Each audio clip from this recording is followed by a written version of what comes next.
السلام علیکم ورحمۃ اللہ وبرکاتہ نحمده ونصلی علی رسولہ الکریم اما بعد۔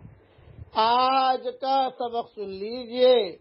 آج کے سبق کی سرخی ہے قرآن سے دوستی کیجئے، پارٹ نمبر 34۔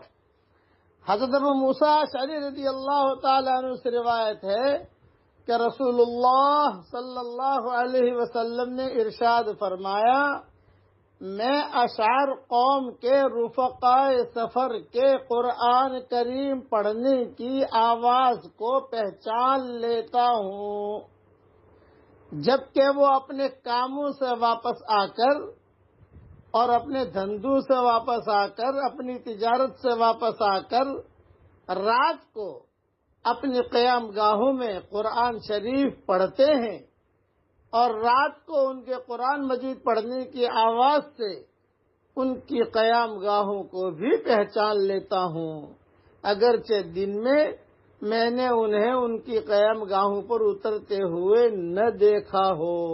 یہ حدیث مسلم شریف میں ہے۔ مطلب یہ ہے کہ یہ ابو موسیٰ اشعری رضی اللہ تعالیٰ عنہ کی جو قوم تھی، ان کی آواز بہت اچھی تھی، کتابوں میں لکھا ہے، بہت اچھا قرآن پڑھتے تھے، قرآن بھی بہت پڑھتے تھے، تو خیمے لگتے تھے سفروں کے اندر، تو حضور صلی اللہ علیہ وسلم فرماتے تھے کہ یہ خیمے میں اشعری قوم ہے، وہاں قرآن کی آواز آتی تھی، وہ آواز سے پہچان لیتے تھے۔ اس لیے اب یہ دور میں تو ہمارے زور زور سے قرآن گھروں میں تو پڑھ نہیں سکتے، اپنے گھروں میں پڑھو، پڑوس والوں کو تکلیف نہ ہو اس اعتبار سے، لیکن اس دور کے اندر یہ ترتیب ہوتی تھی۔ عبداللہ بن مسعود رضی اللہ تعالیٰ عنہ کے گھر کے قریب سے صحابہ گزرتے تھے مدینہ منورہ میں تہجد کے وقت میں، تو پوچھتے تھے کہ بھئی یہاں سے کیوں گزر رہے؟ بھئی ان کی بیٹیاں بہت ہیں، ان کی بچیاں تہجد میں اڑ جاتی ہیں اور صبح صبح قرآن شریف پڑھتے ہیں، اپنے گھروں کو قرآن سے سجایا کرو، قرآن سے اپنے گھروں کو مزین بناؤ۔ یہ گانے اور یہ ٹی وی اور یہ وی سی آر اور یہ موسیقی، یہ سارے تنتنیے جو ہے نا دجالی فتنے ہیں، ان کو اپنے گھروں سے نکالیے، اور ہمارے گھروں میں قرآن شریف کی آواز ہر کمرے سے آ رہی ہو۔ اللہ تعالی ہم سب کو عمل کرنے کی توفیق عطا فرمائے، آمین۔ وآخر دعوانا ان الحمدللہ رب العالمین۔ السلام علیکم ورحمۃ اللہ وبرکاتہ نحمده ونصلی علی رسولہ الکریم اما بعد۔ آج کا سبق سن لیجئے۔ آج کے سبق کی سرخی ہے قرآن سے دوستی کیجئے، پارٹ نمبر 34۔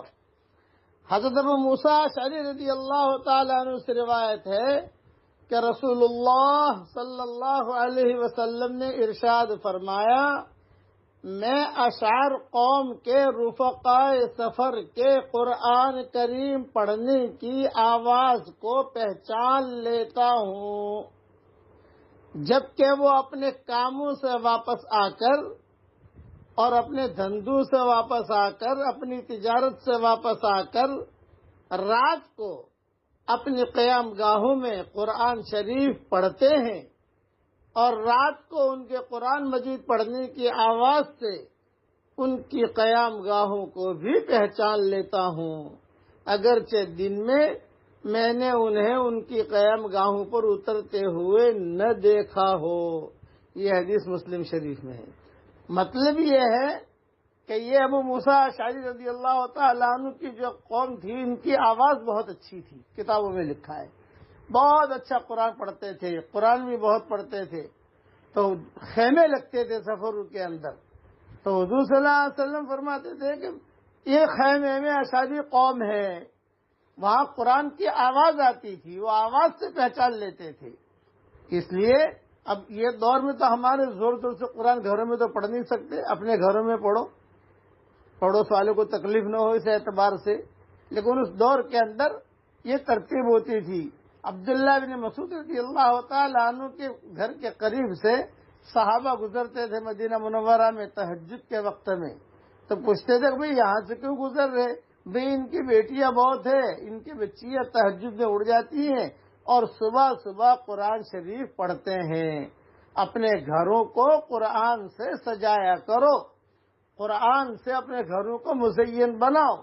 یہ گانے اور یہ ٹی وی اور یہ وی سی آر اور یہ موسیقی، یہ سارے تنتنیے جو ہے نا